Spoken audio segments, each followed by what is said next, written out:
My name's Rhapsody, his name is Teak, and welcome back to the Ladder Streak Season 8 with Speedrun, our Season 7, and we're on to our Season 8. Ooh, enemies in X3 combats have 1 HP. I mean, look, that is a speed-running choice through and through to be making there. We've got Teak on that screen. I'm going to take no penalty on mine, I think. Oh, man, if you've got bludgeons already pre-upgraded. Good lord!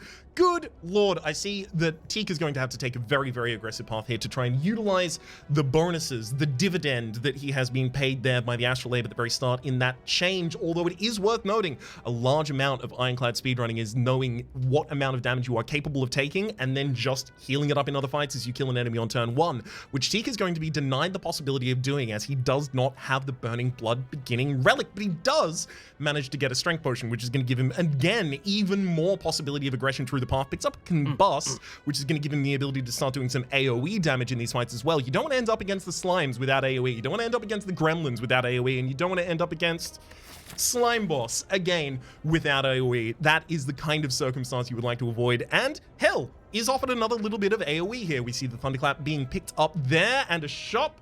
All right, it's time to go. Well, look, we got a path over here on the right-hand side. It's got a relatively... Oh, you did the shop already? All right, we'll go back to you. It's fine. I just freaking picked. That is all okay. All right, Special Relic is picked up there. Gonna give an upgrade to cards in a random hand. Oh, look, if you're gonna get it on the bash and get an extra turn of vulnerability, it's gonna be good, but it's not gonna be needed here by Teak, who is gonna drop the bludgeon right on the enemy's head, completely crushing them. It's just under the weight of the 3 mana that is needed to cast that.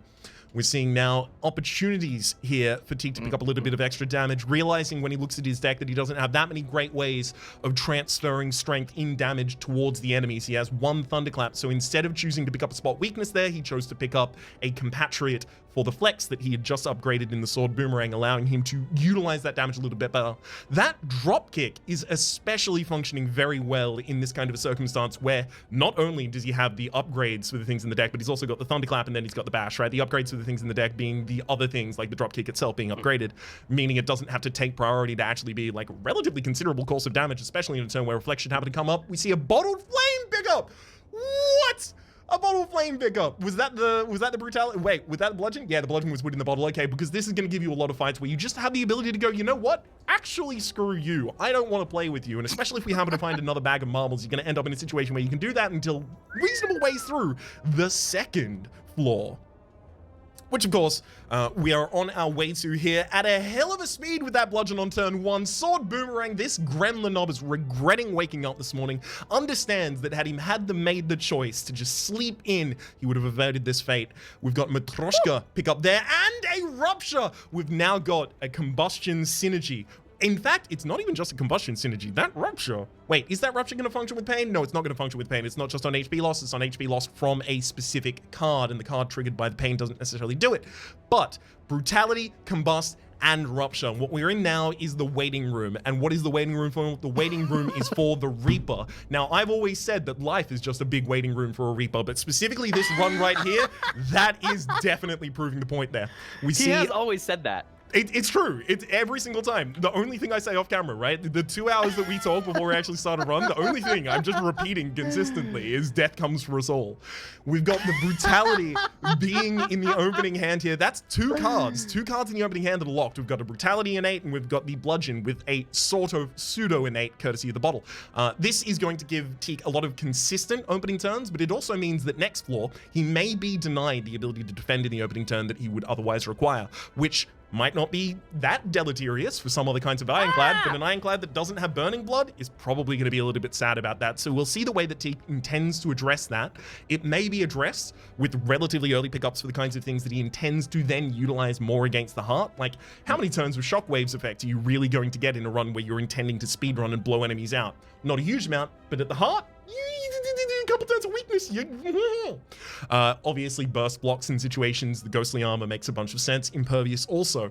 The kinds of things that we would really, really like to see after this boss, though, it's Reaper. It's Reaper through and through. It would be a huge pickup, and not only would it be a huge pickup, but any health gain would be a huge pickup, such as this pickup of a regen potion. Ooh, even sends across to me a curse, which I do not have to take, immediately purging that from his deck. An excellent play, and sends across a selection of cards to us as well. Okay, I need a breather. Oh, jeez. To be honest, I think that there's a chance that the Pain was a good card in my deck because of the Rupture and the speed that I need to go at, but that's not the point.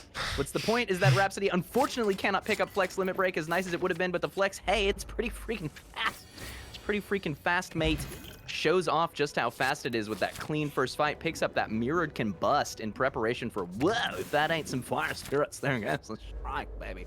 And we're remembering the specific fights that we're going to get if we take elites. That's Lagavulin into a Gremlin Knob or something. Wasn't there a try? I don't remember it. Maybe that was Season 7. Season 8 here today upgrades the Combust in order to take down both Lagavulin, who cannot reduce the damage that the Combust does, with the Lagavulin minus strength, and in prep again for not only the slime, but the knowledge that the normal fights pool includes both Pentaslimes and Quad Gremlins, two of the nastiest hard pull fights in Act 1. Totally freaking prepared for that with a little bit of guaranteed linear scaling AoE damage with Combust, a very solid card. Pushing down that Lagavulin with little bits of block here and there, that's going to be a pretty clean kill. And remember, this Ironclad still has healing. Getting rid of healing in Ironclad, taking a Reaper, pretty sweet pickup right there. With the flex in the deck, we've already got a little bit of strength, but Rhapsody's going to be looking for those copies of things like Spot Weakness, Rupture, a bit more guarantee around locking in that strength so that he can play Pogo with his health using strength and killing the enemy. That's ideal. When you're trying to play the game fast, you need to find mechanisms to block without having to click lots of block cards. That's not always easy, and this might mean that sometimes you come just behind and you die. Reaper, not a traditional Ironclad speedrun card, by the way. The animation takes too long, and the damage output is slightly too slow, but for a heart speedrun, it's a fantastic card because it gives you a little bit of sustain and it can line up that in-game quote-unquote block that you need to live through the heart. And hey, there's a big ol' fight for a big ol' heal. Good use immediately out of that Reaper. Also contributes there very meaningfully with 4 enemies. That's 16 AoE damage. That's nothing to scoff at, okay? Ain't nothing bad about it.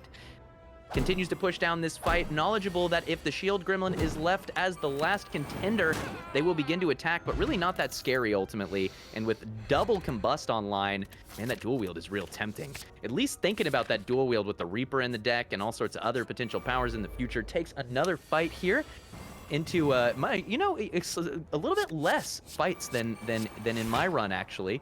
Taking advantage of that to just be very, very healthful on the way to Slime Boss. Solid potions lined up too. We've got that Strength Potion that left unused in the Lagavulin fight, which can be carried into the Slime Boss for a little bit of guarantee, or even into the next act, depending on what kind of relics we are offered. Just cleaning up these freaking fights. The Combust damage is getting ridiculous at this point. Takes the pain. Will you send it away? Can't quite send it away. And now, part of Raps is thinking, man, it would be so cool to send Teak this Reaper. What a cool thing to do. But part of Raps knows that Raps may need this Reaper. It's scary to do it, but he does it. That's the power of friendship, ladies and gentlemen. Sacrifices his own long-term health in order to save the immediate needs of his friend.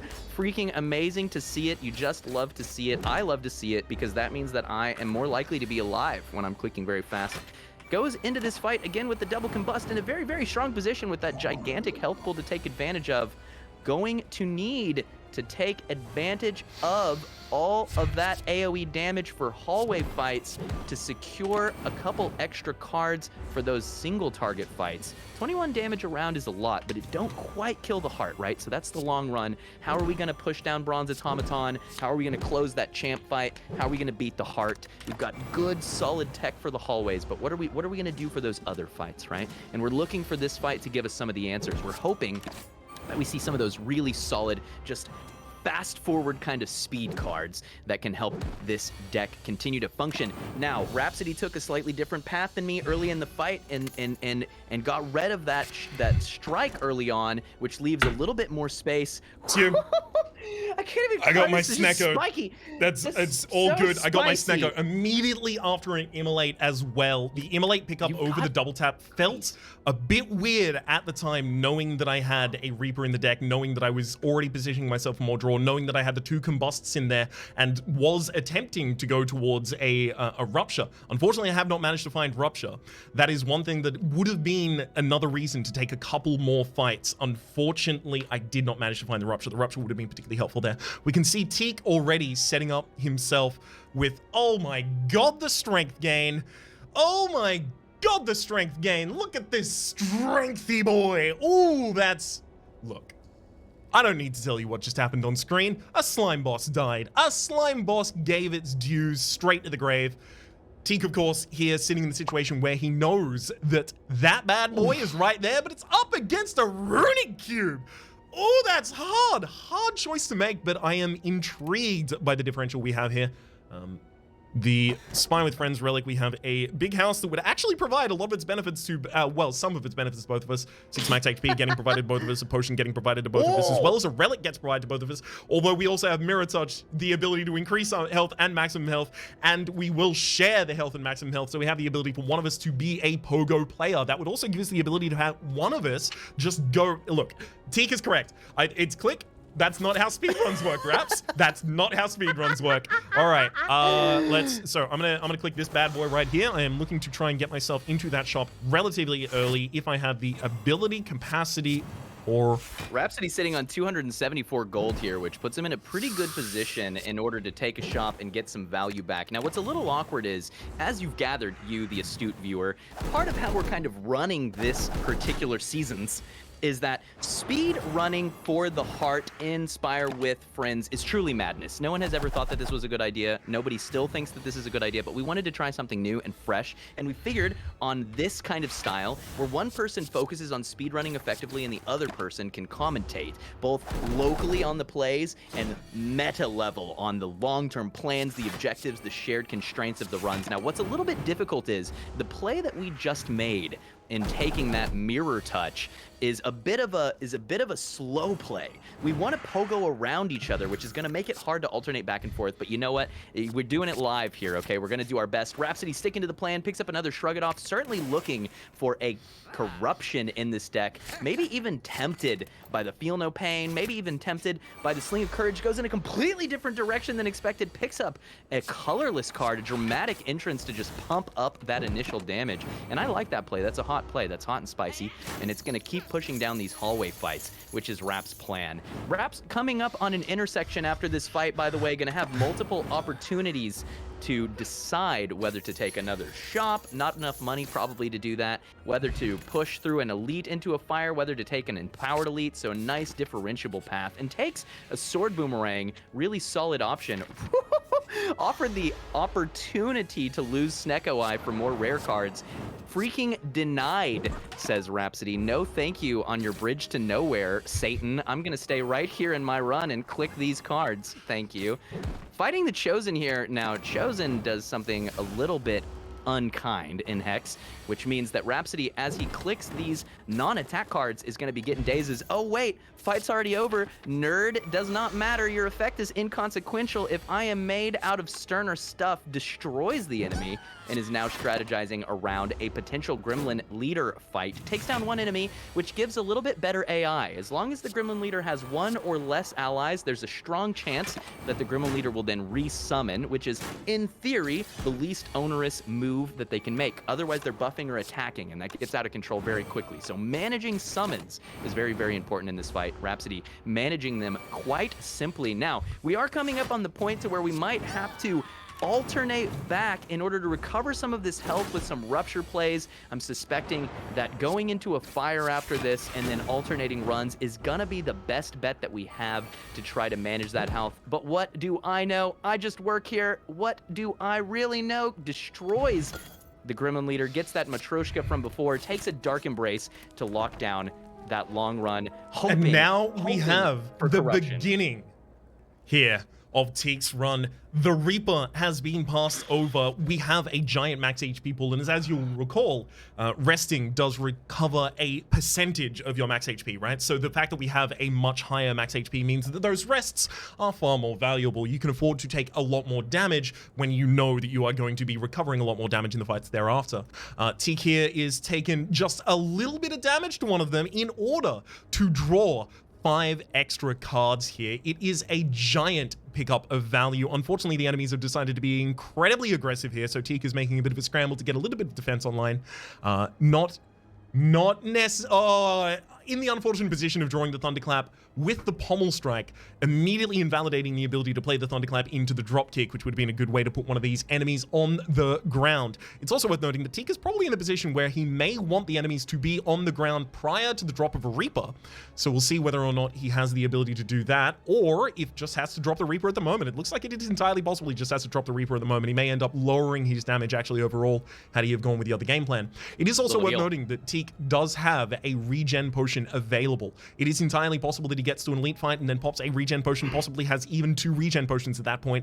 Then that can even be up to 50 HP, right? 50, 51, 55, some amount. It's maths, and maths is not for speedrunning. What is for speedrunning, however, is dropping this fear potion on the backliner and then giving him the old what for. Oh! Ooh, I was interested there. Okay, yeah, we're in a circumstance where you really wanted all of those to target the backliner. Unfortunately, they didn't necessarily do that in that circumstance, but leaving the backliner alive is not all loss. Leaving the backliner alive here has got another target for the Reaper, giving us more health gain. I say us because, again, the health is shared in the circumstance. Immediately gets that fear potion back. The game is just referring it right back to you. Picks up a second wind, which is going to be a useful card not only for him, but also entirely possibly for me. We don't know. Spy with friends, you know, we have the ability to pass these kinds of things over. The Reaper, of course, pulling dividend for both of us in this circumstance. For the person who has much more consistent strength gain, whether or not Teak is going to be able to cycle the deck, I think is one of the things that he's considering here. Should I be dropping the Reaper relatively early, or should I be dropping the Bludgeon and the Boomerang? We'll see how this is borne out over the course of the rest of the fight. That may be the best decision that could be made at the time, especially if he is going to be able to dunk the rest down relatively quickly. And that dropkick is going to assure that that is an easier task. Unfortunately, that enemy is going to be standing up by the end of the turn, but it's okay. They really get strong this turn and ongoing, and they are no longer alive. It's going to be difficult for them to get strong when they are busy being dead about it. We can see here also 8 cards left in the draw pile, and it's only getting more as he's playing more and more non-attack cards in that fight, which was going to dilute his ability to get back to the Reaper. So it is worth noting, the Reaper gave 8 health at the very start. Was it ever going to give 8 health should he have waited? Possibly not. Again, it's a speed run. We're halfway through floor 2 at this point, and Teak is looking at a store, is looking at another combust, is wondering possibly if that'll provide the AoE or if he has to dig back into his strength as a tactic with the flex instead. It's an interesting proposition. The flex itself might prove to be really, really huge because it is a very low-cost addition of strength that you have the ability to play around. You can get an orange pellets, you can get an artifact potion especially. We can see Teak also fighting up against this Gremlin leader. We know this Gremlin leader is an angry Gremlin leader. We know this Gremlin leader is, oh wow, possibly one of the worst RNG situations that could have occurred in that circumstance, and then immediately valued out by Teak using that energy potion to get exact damage on both of the gremlins. We see here another situation of this Gremlin leader woke up and chose violence. That's what they did. They decided that, you know what, every available opportunity for me to hit the enemies, I am going to choose to do. And look, there's something to respect about that, but at the same time, how dare you? We can see Teak here setting himself up for the possibility of having to deal with these resummons before possibly having a look at the amount of damage that's available on the board, trying to calculate whether or not he has the likelihood of getting to the Reaper and utilizing the Reaper before the end of the fight. It's worth noting that if he whiffs on this, he's just going to draw enough damage to kill the Gremlin leader anyway, so it is a safe risk to be taking in this circumstance. Perfection. Giant pogo heal right there. We're doing pogo strats through and through. Woo! Exhume on offer. The ability to get another Reaper, the ability to get another, pretty much anything that ends up getting burned with corruption, assuming a corruption should happen. Oh no, you're stuck in the Raps, okay. I'm stuck. Oh. Rhapsody. Rhapsody going back in, gets straight into another store with a quick decision. So quick, in fact, that your commentator, Sneaky-Tiki, did not even see what play was made. No big deal. It's fast. We don't really care what happens. We just like to see it. What did you buy? Portal Whirlwinds. Bottled Whirlwind. That is huge. Bought. Bought a Whirlwind and bottled it in my mind. It's going to act like it's bottled. It's going to show up on turn 1 whenever we want it. Now, this is a nice slow fight, and knowing that this is in the pool means that there's an opportunity for even more healing, by the way. Whenever I come back through this fight, if played correctly, this should be a full heal for us, which is really, really great to know. For Raps, on the other hand, the Combust will keep on ticking to keep that healer healing, but it's also putting pressure on his life. No biggie. He'll come out ahead on this one without a doubt. Just as soon as he sees those cards below 3 cost, Snecko Eye, please, who do I have to bribe? Is there some kind of senator who I can call? Perhaps a gala that I can attend? I simply want to play these cards. Let me click. Rhapsody is continuing to do damage with the Combust here, which is really, that's the thing that's tying this deck together more than anything. Even if the strength don't go up, the enemy keeps getting hit. And Shockwave, in my opinion, a really, really strong pickup. Not only is it benefiting greatly from Snecko Eye because of that higher cost basis, it's just a strong card for Act 2 in general, which has some of the nastiest fight pools in the game. Act 2 is certainly the true endgame of Slay the Spire, and that card says multiple turns of both block and damage to all enemies. It is a dense package. It's fully upgraded. It's got LED lit cup holders in the armrests. We love Shockwave here. And Reps and T-Clatter Street is one of our favorites. We're just glad to have it. Coming into the final turns here against Snake Plant, sitting on 56 health, and that is going to be an au revoir, hasta la vista. Thanks for your service, soldier. Bye-bye. And as Rhapsody is approaching Bronze Automaton, he's starting to turn the, 100% of his brain. Right now, we're operating at 300% capacity. No surprise. 100% of his brain left to consider, how am I going to beat Bronze Automaton? One thing that has going is that we've got a lot of health to play around.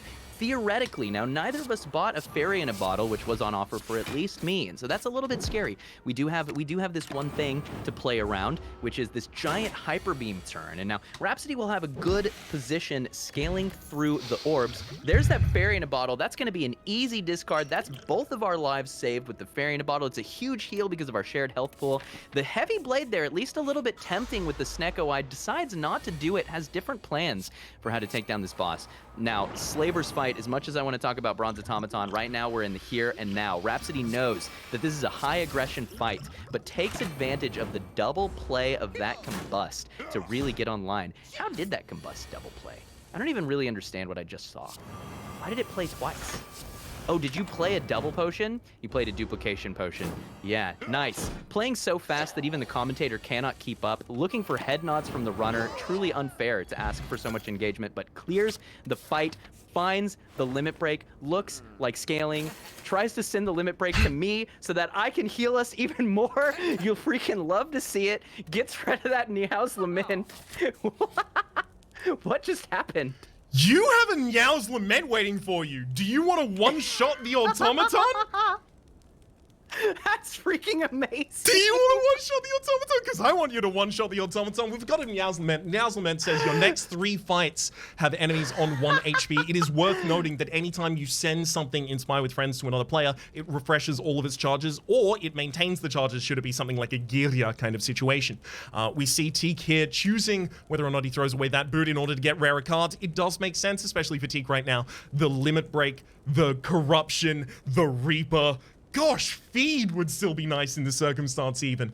We've got a lot of different options that T can pick up here. That Niao's Lament refreshes for full 3 charges. We're hoping here that T doesn't necessarily get 3 combats before the end, but it's entirely possible that he chooses to take 3 combats before the end and then send the Niao's Lament back even after taking an aggressive line in order to get all of these elites down. 2 easy elites and 1 easy hard pool fight of the second floor. That is value incarnate right there. And what were we looking for with sending that across except for value?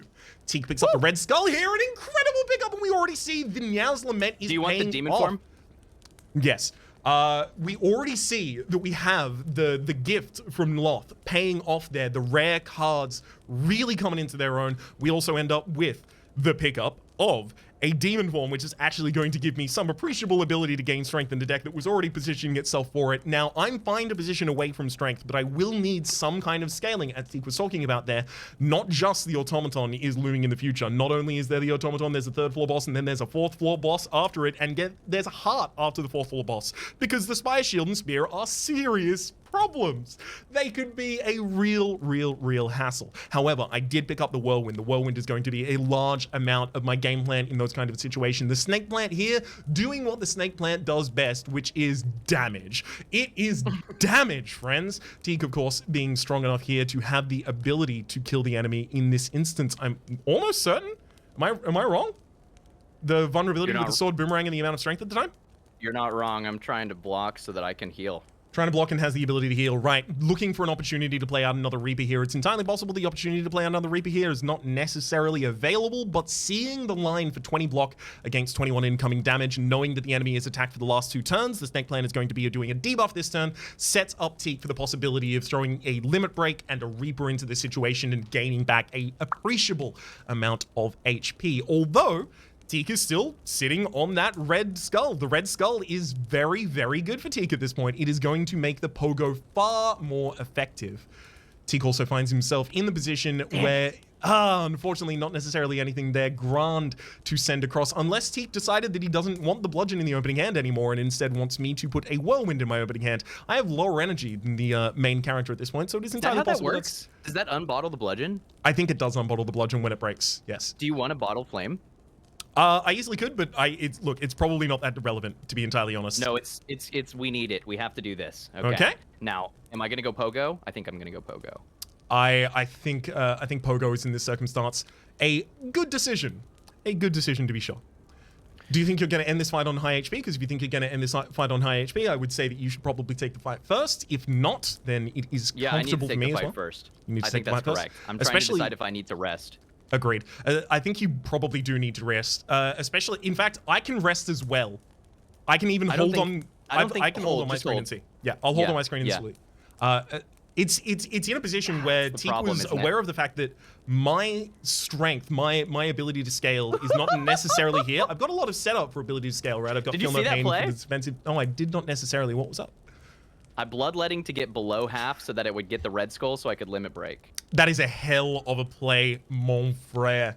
A good one to be sure. It's also worth noting a little bit of a fun tech thing. If you happen to be below half HP and then you have the red skull trigger and then you go back above half HP, you can keep that with debuff removal. It is insane. It doesn't seem like it's a debuff. It doesn't seem like it's a temporary strength increase, but it is a temporary strength increase. It's just being nested in the relic at the time. So Teak, of course, here, aware of the fact that my deck is going to require some sort of scaling, and the Feel No Pain is not necessarily in that position yet. I haven't got a corruption or anything of the kind.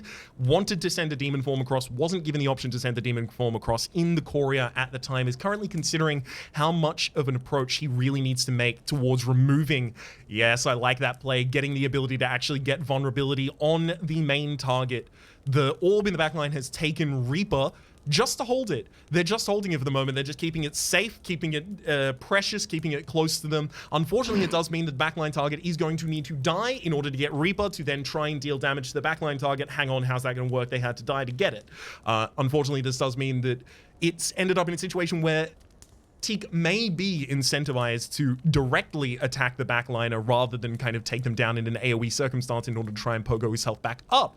We do have a limit break available in the circumstance, and it's worth noting Teak's HP is low, but look at that strength number right there, baby. Don't that just say 44? Don't it just? And 44 is a hell of a number to have access to in that circumstance. Unfortunately, having a maximum full hand has locked that Reaper into the next cycle. Although we are only 6 cards from the next cycle, we are hoping to see that Reaper relatively soon therein. Holding a massive amount of energy. Unfortunately, it would have been a good circumstance to have the ability to play the Reaper and then Exhume and then Reaper this turn. But hey, speedruns are speedruns. You will never make 100% of correct decisions in speedruns. Otherwise, all Slay the Spire players would be speedrunners eventually, right?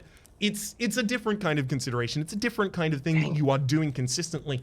The limit break is here available. I am going to rest. You get more HP. How much defense can you generate? Yeah, that's I may well need it. You do have potions available as well. You have the ability, in fact, even to just pull back from the discard. You do have the kill as well. You can pull back from the discard that Reaper. That is entirely possible. Liquid Memories will even revert it to 0 cost, so you have the ability to set someone up with vulnerability possibly, although that may end up dealing more damage than Teak is comfortable dealing to those enemies, in that it will kill them to do that. So we're now in a circumstance where... No. I've got it. Oh, you've got it? You've got it? you will be taking 1 damage at the end of this round to your combust as well. So the incoming damage is 52, not the 51 that's represented on the main target character. Unfortunately, this has left Teak in a position where the draw pile is now where the Reaper is held.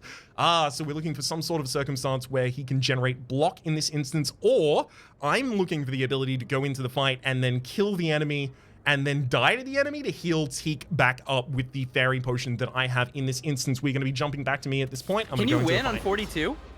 We will see what I can do on 42. You'll be amazed with what I can do on 42 HP. I can't believe I hand choked there. I saw it coming, but it was too fast.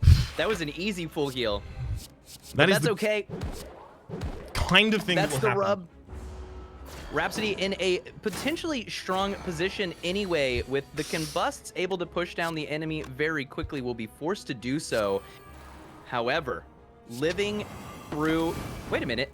We're in Ascension 1. We get a full heal when we kill bosses, don't we? Can I just kill this boss and get us a full heal?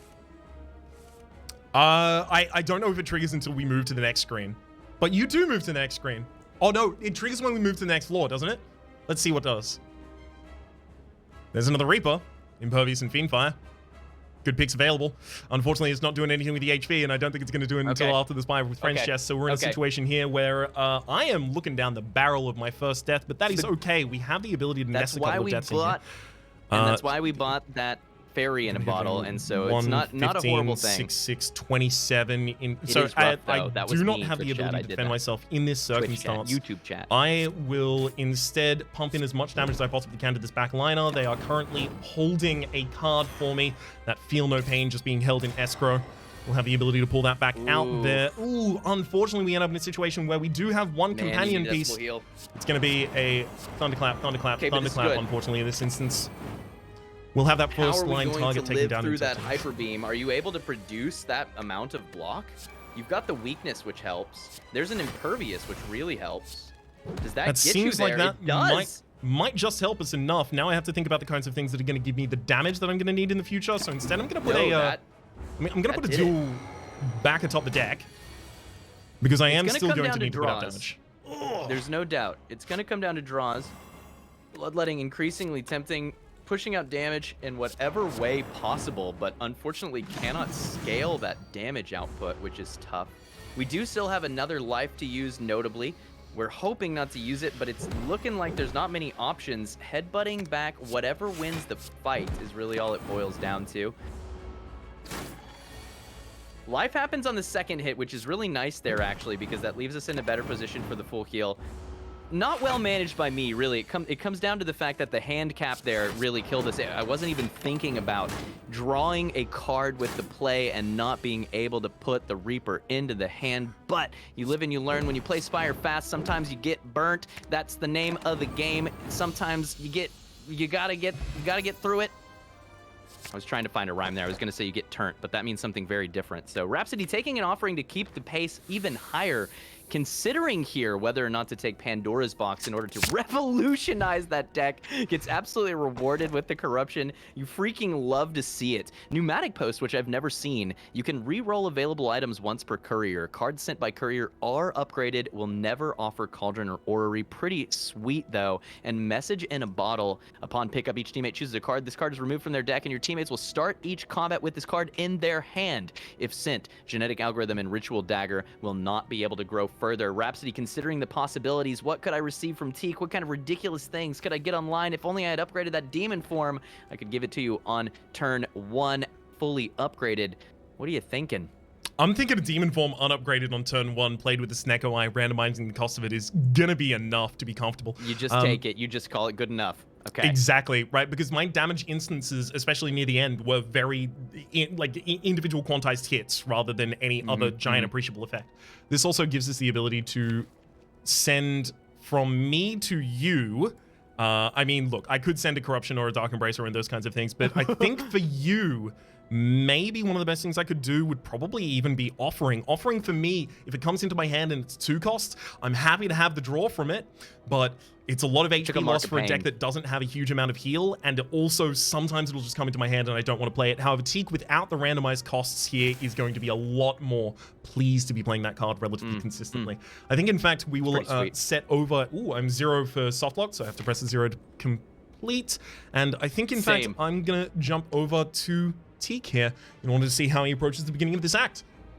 Whew. I gotta this is the speedrunner's real tech, is to get out of your head about a mistake, because you're gonna make them all the time, right? That's the key, that's the key, that's the key. Moving on. The key for resilience is being able to forgive yourself. Moving on, that offering upgraded in the opening hand not only gets 5 cards, but it actually gets a 6th with Teak's Runic Cube up there in the corner, really pulling in work here.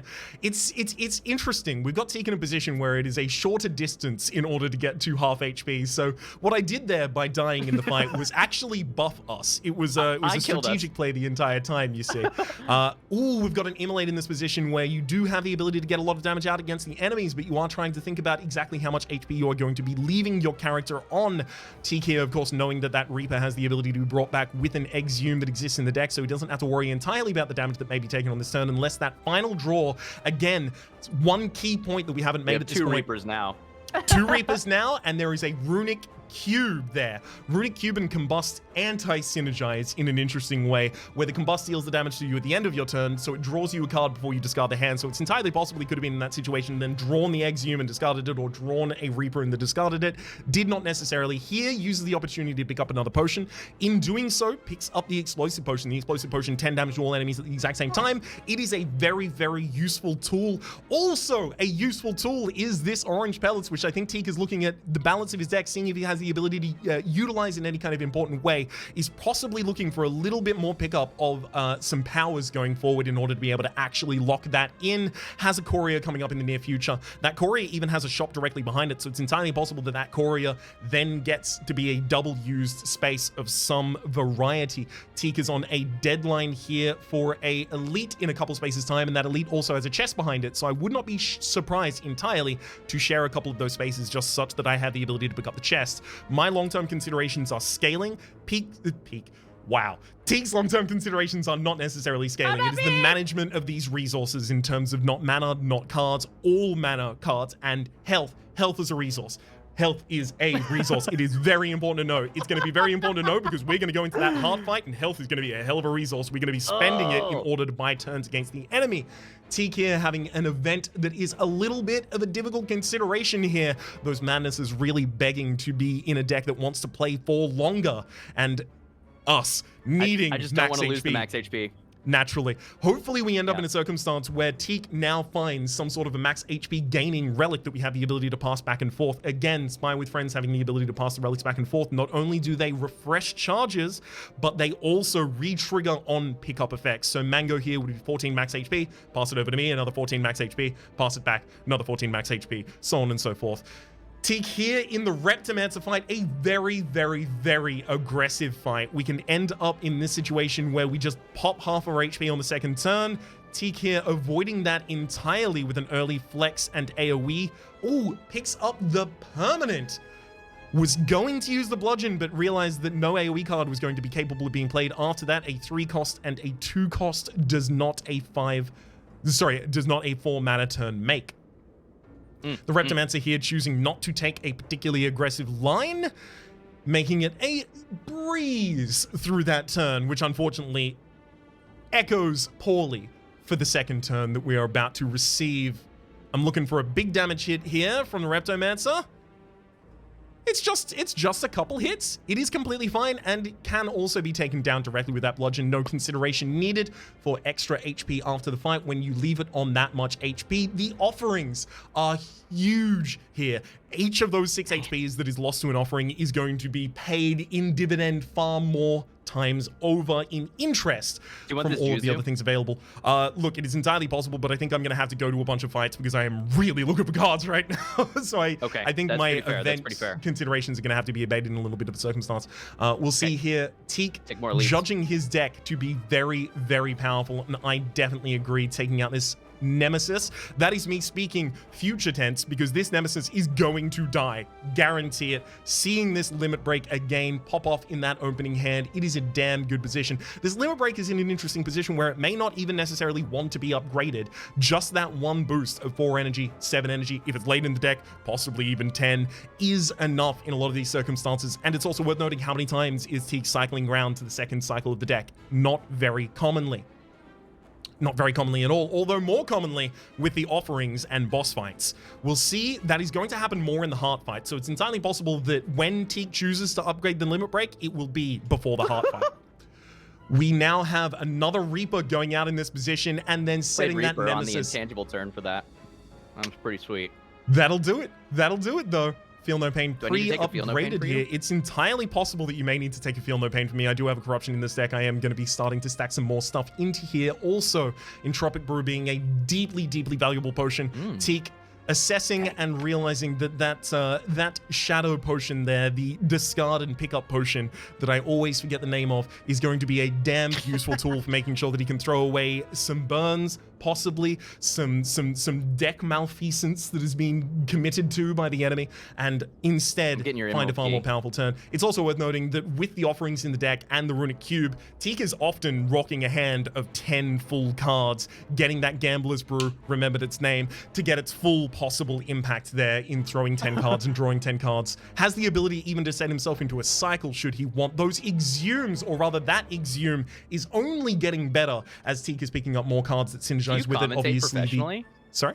Occasionally, from time to time, it's the kind of thing that I might do. I don't think any, when you commentate in a kind of speedrun kind of circumstance, and I am doing it right now, you have to have a bunch of filler phrases to vamp, right? So effectively, I'm just buying for time when I'm trying to repeat something, like describing what vamping is. Literally just vamped in the description of vamping. My man, that is a professional commentator right there. The thing is, all you need to do is have enough words that if the viewer just picks out a certain subset of them, it will make some sort of sense. It doesn't necessarily have to make sense. It's jazz. You're hearing the notes that I'm not playing. You're hearing the words that I'm not saying, right? You're getting the general gist of this kind of thing. If I was to describe this kind of commentating as anything, I would describe it as more of a mood or a vibe, a vood, possibly, a combination thereof. A Cultist Potion is on offer here to Teak. It is a useful, valuable tool. Is it more valuable than any of the other things in the hand? It's entirely possible, but I don't need it more than I think you need the potions that are directly above you. And also, it may not be more valuable for me than any of the other potions that are still above you as well. Oh, a painful decision here. Has to get rid of that Feel No Pain, but it is a good thing that the Feel No Pain was even in there in the first instance. Otherwise, Teak was going to have to remove something far more dramatically impactful to his deck. Come on, Rupture. The Combust still here in a relatively good situation. We've got a Reaper, a Flame Barrier. We've got a bunch of energy on this first turn. Effectively, this first turn here for Teak is a playground. He is choosing, do I go on the swings? Do I go on the slide? Do I go on the swings and then the slide? Do I go on the slide and then try and carry my momentum from the bottom of the slide to jump onto the swings, and then I tangle myself up in the wires of the swings and then I harm my leg? That is a true story. Of course it's a true story. How would you do? You're not randomly just going to pull that, but this Rupture immediately proving its value puts itself in a circumstance where Teak is already starting to gain a bunch of strength again. I don't know if the Limit Break is available in the deck at this point. It would have to be the final card here. The Impervious turning up at exactly the right kind of time. A perfect position. Sets up for a Thunderclap and a kill on the back line. The Limit Break was exactly the final card of the deck, but it doesn't matter. When you end on full HP, we get a full HP thing to pass back and forth. We get a fully upgraded Feel No Pain to pass back and forth. The game is saying, hey, Season 8 is not Season 7. Season 8 is different. Season 8 was built different from the ground up. Teak here deciding that he has the ability. Different. It hits hard and different and differently hard. This fight is going to be a hell of a time for Teak. Both of these enemies are going to be standing up probably until they end up on about 40 HP and then get nuked by a Reaper. Them having the ability to slowly increment their damage up gives Teak a little bit more time in this fight than other fights necessarily in order to set up a Reaper for full pogo value.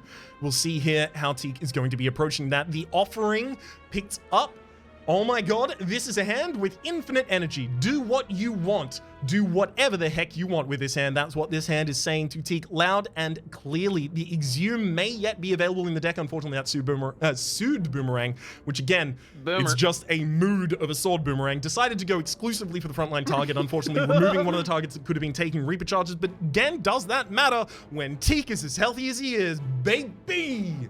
Running out of this fight, getting another Liquid Memories pass directly back to him, has the ability to use it to fish for anything in any circumstance. It could make a very, very consistent heart fight, but it's entirely possible the other are judged as more valuable, and they are indeed. A strawberry is passed to me, which is going to give me the ability to pick it up, gaining 7 max HP for both. Use some health.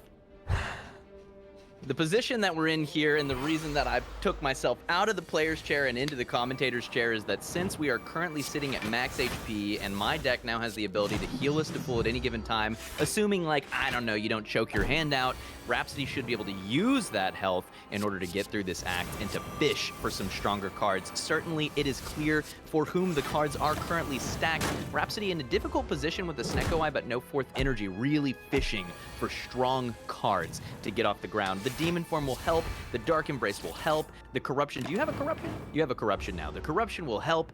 Good deck scaling vis-a-vis energy and draw needs more actual damage scaling. That's where we're going. Spot Weakness certainly says damage scaling. Takes the Heavy Blade, says I've got enough strength where I'm going with this Demon Form. That'll do it, and I like the play a lot. That was a Heavy Blade that had a plus on it. That's up. Wait, no. The Spot Weakness had a plus on it. It's gonna have a plus on it. He's gonna click on it in an upgraded position, and that's gonna make it very strong indeed. Shockwave showing off its power here, continuously producing and negating damage. Truly one of the densest cards, even denser than Teak in that Bronze Automaton fight. That's right, that was another jab at myself. I'm gonna keep doing it. I'm pretty kind to me most days, but not today, sucker. You're going down, Teak. Me? That's me. That's my name. I'm Teak. Rhapsody looking at this turn, wondering, how am I gonna take 30 damage? Answer, directly to the dome. There's only one way to take 30 damage. Good news, though. We can get that health back whenever we see fit. There's a whole world of possibilities ahead of us. It is our oyster to crack, our pearl to consider. Rhapsody says, I'm gonna take more damage. Would you like me to go heal us in this boss fight? Because I can. It's all good. It's all good. It's all good. Take a second. Don't need it. Here we go. Oh, hoping to roll even more options for health there. Gets that strawberry, though, which is fantastic, which will be a little bit more current health. Uh-oh. It's okay. I was locked for a second, but I'm fine now. Got menued, a little bit of breadcrumbing happening there. Little known fact, Slay the Spire can only support up to 3 full screens. That's 2 menus. Anything beyond that, and the game crumbles. And if that just don't say, I am healthy, I am awake, and I am war. Takes the fight. I love the choice, particularly if this had been Hexaghost. That 24 health would have been a boon instead of a bane. Rolling back into Slime Boss, whom frankly has it coming after what they did to us in Season 7. What do you think now, buddy? Welcome to Act 3. We are the boss. You are the adventurer. You have stumbled into Rhapsody's lair, and you will not even get to take your turn before Rhapsody produces 84 block, which is mostly to flex on the enemy. Enemy not attacking there. Block mostly used just to represent what could have happened if they had decided to engage in the fight. Good choice not engaging in that way. Now, with this fight fairly well closed, we're mostly looking ahead to think about where we're going from here. We have one more opportunity to do strength scaling there, but it's at that 1 cost, so Rhapsody says no, takes a little bit of immediate healing and asks himself, do I have what it takes to take on an elite? Looking at his health bar says, many of you will die, but it's sure that is a risk that I'm willing to take. Just the risk required in order to put this run in a stronger position. And notably, we're not doing this deck service. There's more play, okay? More legs to Rhapsody's deck right now than we're saying. Is it a guaranteed win? Absolutely not. Is it going to be a walk in the park while moving 1,000 miles a minute? Absolutely not. But what it does have is Snecko Eye and a dual wield, which is a game-winning combination by itself with the right amount of luck. Drawing Demon Form at 0 cost with dual wield on turn 1 can win the game. The question is, can we get so lucky? If not, we're gonna have to continue to take power cards. Corruption, a ton of play. It means that all of those skills are free, starting at about draw number, let's see, 28 card deck, 7, 14, 28. Rhapsody easily draws through in 4 turns. So starting around turn 2.5, all of the skills become free. And by turn 3, they're all drawing cards too. That's a lot of play. We just got to keep it alive. Will Rhapsody opt to try to take one more elite? If so, I can go get us some healing. If not, just gonna skate through the act with 62. Ooh. 62 money, probably not in a great position. Oh crap, Rhapsody. We have to remember to recall. Yeah. That's important. Okay, I thought I was already past it. I thought that I had already thrown the red key, but I am in fact not past it, which is good. No, it's all good, Okay. I was hovering. Upgrading Heavy Blade, Dual Wield, those are probably the best options for the upgrade when it happens. Store does have a Feel No Pain, which is looking pretty fantastic here. Also tempted by the Power Potion, which is a good play, I think, a solid play. I like this Feel No Pain. I think that's a lot of block. The more turns that Raps is alive, the more opportunities he has for that Demon Form to just go ahead and win the fight. He's going to need a little bit of that, and is going to look for some more strength scaling on top of it, I suspect. No Runic Cube in this deck, so can't Bloodletting to draw that attack right back. Can, however, Impervious to block through the turn, Immolate to kill that back enemy. Just a strong freaking deck on that turn. A lot of value in this deck, as you can see. What kind of cards do we want from here? We've already got the Bob the Builder's block toolkit. This deck would certainly be happy to take a Barricade should it be put on offer. Sever Soul, pretty tempting there. Frequently undercosted, an opportunity to get rid of some of those curses and some of those statuses, and maybe even turn them into block. Setting up for Spire Growth, which can be a pretty nasty fight, coming in 26 damage a turn right now at this level. Shockwave available, Impervious available, Headbutt available, at least able to set up for the future turns, and that strength just keep scaling. And here's where we get to see the potential of Dual Wield there, making 2 Sever Souls, both of which are doing 39 damage. That is almost 80 damage. Okay, I know that it sounds like I'm just spitting numbers at you, but consider this. If you think you can live through 6 turns of the hard fight, which is probably a good number to shoot for on the average run, then if you can do over 100 damage a turn, you will probably win. Okay, you'll probably win. You just got to survive for those 6 turns. And actually, that's something that Raps is increasingly good at. With the Corruption, with the Dark Embrace, with a couple big ticket block items like Impervious, we're just looking for a little bit more value block. The Shockwave will contribute. What about a Disarm? What about another Second Wind? What about, what about just 1 or 2 more things to keep that block engine online? And like I said, really jonesing for a Calipers or a Barricade to even out that draw so that he has more time to take advantage of that scaling damage. Cleaning up these fights, and honestly in a decent position, contemplating these cards, wishing they had pluses on them. It's pretty tough when none of the cards have pluses on them, and then here we are, getting ready. Do you have a thing that you want ahead. specifically ahead of us? I like Sundial. I'm gonna be cycling. I don't. In fact, I don't the question necessarily is think back that's to you. Is there something that you want directly ahead? I probably should have sent you that meat on the bone back when you were moving, so that you would get double meat on the bone value, but it actually worked out pretty well. Can you take advantage of a drop kick? I could send you another Impervious. Honestly, probably the most impactful thing you could send to me would be the Thread and Needle. I like that. I like that. Okay. Thread and Needle is huge. And then I still have enough money to send you Impervious, actually. It's going to be a clash. Depending on how like you it. think the build is going, that's up to you. I'm not necessarily going to ask for it. It's just there. Oh, no, you I think took I the am sending you Clash. this Impervious. Woo! Interesting. Yeah, I was just trying to like throw to that play into the Clash. void.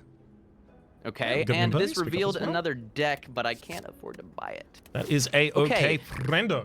We're gonna have to micro here. I think that you should get started on this fight. We both have to. I still have to recall, so I'm gonna go ahead and do that recall to make sure we can both go. And then I think that you should get started on this fight. And whenever it looks like you're about to die, if that happens, then we'll go ahead and get the heal. So goes ahead and upgrades Heavy Blade, and I support this. I think that what we need to be asking ourselves with this deck is, what are the mechanisms that we can breach that 100 damage number with 4 to 8 strength, right? That's realistically where we're going to be. And Heavy Blade's a great way to do that. You can convert that pretty consistently into 40 damage, 50 damage, 60 damage. And then with the dual wield floating around, I respect this play. Upgrade to Heavy Blades, upgrade to dual wield. These are the kind of things that can really, really bring the pain for this deck. Rhapsody also has another really phenomenal tool for Snekoi in Gambler's Brew. Not exactly an easy speedrunner's tool, but certainly a fantastic tool to keep the heart in check. With the thread and needle added, a little bit more consistent block. With the addition of the red skull, a little bit more strength to get that engine started. It's gonna be just a value game, okay? This is not gonna be the kind of blowout, ridiculous victory unless we happen to get a dead branch from the Act 4 elites, assuming we do kill them, at which point Rhapsody's deck goes completely to the moon. It just leaves the stratosphere instantly. There's no exiting sequence, directly to the moon. Do not pass go. Do not collect $200. Do not play Monopoly with your family. Quit it with your freaking house rules. Why is your money under free parking? Okay, it's yours. My turn. Why would you put your money under free parking, right? Because it keeps the money in the game for far too long. And that is why a lot of people don't like Monopoly. To be fair, there are a lot of reasons that people don't like Monopoly. Monopoly isn't necessarily an excellent game, you know? A lot of people consider it, right, the beginner's board game. Exactly, right? It's the board game that everyone played in their youth once, right? And it's also the board game that just completely stripped its own social commentary from itself by actually becoming a mass market, mass industry produced product that is got 50 billion different versions of for everything. I think there's a version of it for my street, actually, interestingly, which of course I'm not going to mention, not going to dox myself on the internet, but there is a a Monopoly dox edition where you just have to dox all of the locations you go by. It's a really weird one. There's a cheating one? There's a cheating one? That's the normal one. You make me banker, you bet believe I am going to be doing withdrawals through and through consistently. I, as far as I am concerned, am just a high frequency trader in that kind of a situation. Teak here already demonstrating a high frequency kill against our enemies, has the offering, and Just Decker standing up tall and strong and proud and doesn't know what the heck is about to hit them. The pogo is active. We see that HP come back. Also, it is worth noting, we even saw on my side a relatively consistent fight. We can see that the demon form had the ability to give me some scaling, and then with the corruption and the feel no pains, I had the ability to provide myself my own defense. The two plated armors in particular, two thump. Let me go to the two thumps. That extra plated armor in particular is giving me that extra time to try and get my defensive engine online. So are we going to be able to see you or me going first in this situation? Also, do you have the demon form still in your deck? And if you upgraded it, would it come across upgraded? Or does this it ejects. It ejects. Unfortunate in that circumstance. Over on my board, honestly, the thing that I think I may want to upgrade the most, unless I am short considering something, is that dual wheel for an extra card when it generates attacks. Perfect. Dual wheel is the biggest play in your deck, I think, in terms of just pure potential value. You're already in that fight. I like it. Let's see it. Ooh, baby! The first turn that don't stop not stopping. We've got an offering as well and exhume in that opening hand, both available for Teak. Unfortunately, not paired with that many damage cards. Teak having the ability to continue drawing, however, as a result of that. Runic Cube that was taken over as Snekoi. A Runic Cube taken over as Snekoi on the first floor. You really have to be set up in advance if you really want to be making that decision, and Teak definitely was. We can see here Teak also trying to set himself up for a bludgeon in order to do its double damage from the pen nib that he just picked up. Was that specifically from the store, friend? Nope. No, it wasn't. Okay, so it was provided prior by something else. The store here is kind of barren for me as well, which is entirely fine. I will be able to pick up a draw potion, but hey, that is the stuff that's off camera. The stuff that's on camera at the moment is this Spire Shield. Really regretting waking up. It woke up with Decker in the same bed. They are a couple, canonically. But they both chose, you know what? We're not going to take today off. We're not going to actually just stay in and watch Netflix today. We're actually going to go to work, and both of them should definitely regret it by this point, by this juncture, by this instance. We can see Teak, of course, setting up a Thunderclap against the enemy, removing the rest of their invulnerability, knowing that there is a bash available in the rest of the deck, having the ability to set up vulnerability against the enemy before trying to go for some sort of a Reaper play. We'll see whether or not that would actually have the damage to do it. Entirely possible with the dropkick as well. We do not yet know. The calculation for it is being made on Teak's side, and it looks like he types those numbers into his calculator, and they come up with smiley face. Gets the stun calendar and a regen potion. Unfortunately, though, the regen potion gone. A disarm! Sorry, gets a disarm is the thing that he has managed to pick up in that certain circumstance. Is looking for things that he has the ability to send over. Yeah, I'm not going to get many curses before the end of the game. I do not imagine making it a bit difficult to choose any of these that should be sitting on my side. I'll be taking my fight. Let's jump back for the last career. Yeah. Rhapsody jumping in. 2 can play, says Rhapsody. Or actually, 2 are playing against 1. There are 2 enemies here surrounding Rhapsody. Surround mechanic, pretty freaking brutal so far as mechanics go, and has to make a really difficult decision. Do I corruption in order to protect my hide, or do I demon form in order to destroy theirs? And I think makes a really reasonable one. Playing corruption greatly decreases the variance by which Rhapsody can simply die in the first cycle and remembers, hey, I have a headbutt. I have a way to deck fix. I can bring this demon form back, and hell, I might just even get it on sale. And so he freaking does, turning the tide, perhaps, perchance, on the enemies, using that demon form to secure the scale and the entrench to block that incoming hit. Now, the enemies won't stop from here, and in fact, they just keep on swinging. Because of what we're seeing in front of us right now, we know that next turn, Rhapsody is going to be taking the multi-hit and the single hit. And so this is about the time where Rhapsody starts asking, is there a play by which I can become the winner, the aggressor? Am I the aggro or the control? What is my position right now? Realizing that it's time to turn those tables on the enemies. Has an impervious available to slow roll here, should Rhapsody desire to do so. Easily closing the fight with minimal damage, I think. Should he draw something like, I don't know, a heavy blade, a sword boomerang, that is looking like a dead enemy. 1 card for the road, sees the lack of pluses, says, nah, I think I've got my powers online. And then it's time for the potential last send. I do not think there's anything here to send across to you. I think these are all for me. I agree. I could be wrong. I could send a disarm.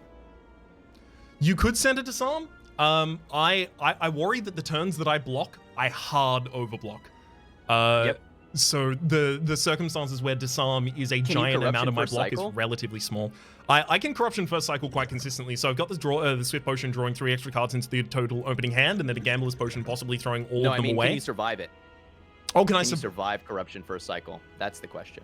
As long as I get the demon form out of the first hand, I think I can. It's the fact that I can dupe more heavy blades into my deck that means that later on I have the ability to reach my max relatively quickly. It's just that dual wield is going to have to be managed, which is why the headbutt is so important in my deck at this point. I sent you a disarm.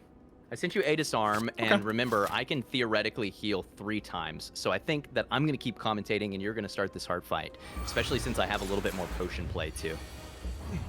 Rhapsody going into the potion, or into the fight, into the potion, and sees that demon form at 0 cost and thinks, well, is this my lucky day? Now that means that we're not dual wielding the demon form, which is unfortunate, but it is guaranteed scaling.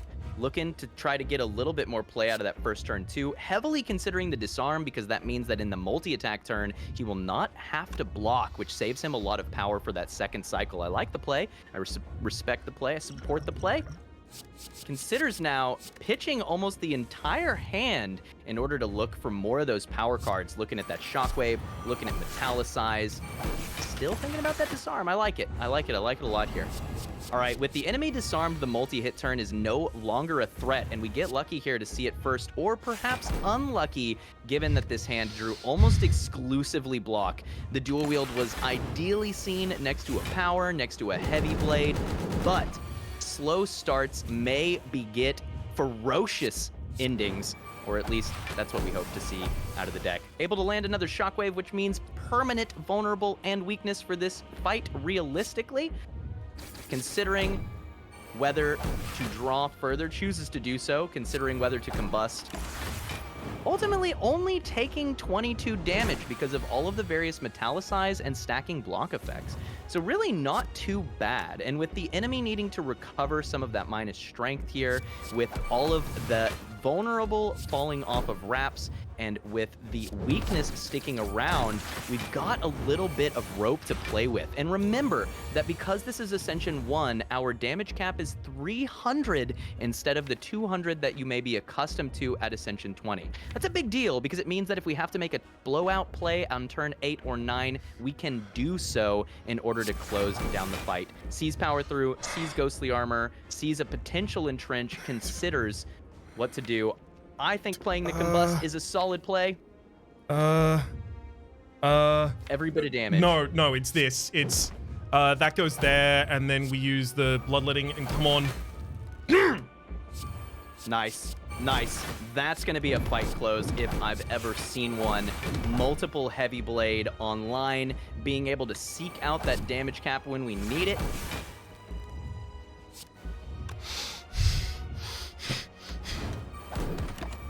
Gotta leave the impervious for another cycle.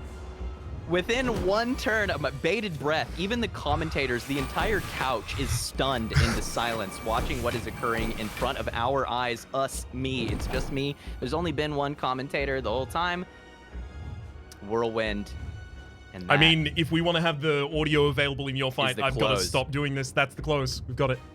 All right, now Teak is going to be looking to replicate this in a completely different fashion, however. The management of my resources was very much, look, I'm pretty sure the resources I have in this deck are going to kill you before they kill me.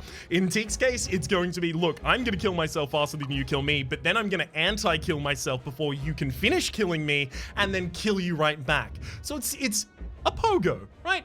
Good name to have for it in this circumstance. We can see Teak's opening hand here, kind of bereft of a lot of power. We see the limit break at the absolute least at the very beginning. The limit break as well as the flex, as well as the offering being pulled back. That limit break is going to be ridiculously powerful. I think I must have missed a rupture play, which is what makes this so damned large. Teak is already set up in a position where he has the ability to control this fight. That limit break we saw getting the upgrade, as aforementioned, right? We knew that Teak was going to want it upgraded specifically before this fight, whether or not it was for the rotation of the deck, or whether or not it was for just pulling it back with the liquid memories. The liquid memories definitely being the best play here. Definitely endorsed by this part of the coaching couch. A turn 1 with maximum capped damage. This is where we see that Teak definitely did not need that disarm. He could have just laughed in the face of this enemy the entire time, and that would have done enough damage to kill them. Their heart would have been broken, literally.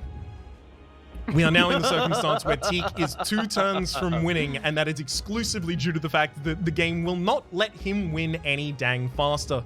Teak, of course, knowing that despite this hand looking on initial blush quite low in value, he has the ability to throw away enough tools in order to up that value. The Flame Barrier itself also is a defensive play and an aggressive play at the same time here, both in tandem and effective. We see the Flame Barrier and Disarm both setting up for a particularly and potentially aggressive, offensive / defensive turn here. Sometimes the best offense is a good defense, but sometimes the best offense is a better offense.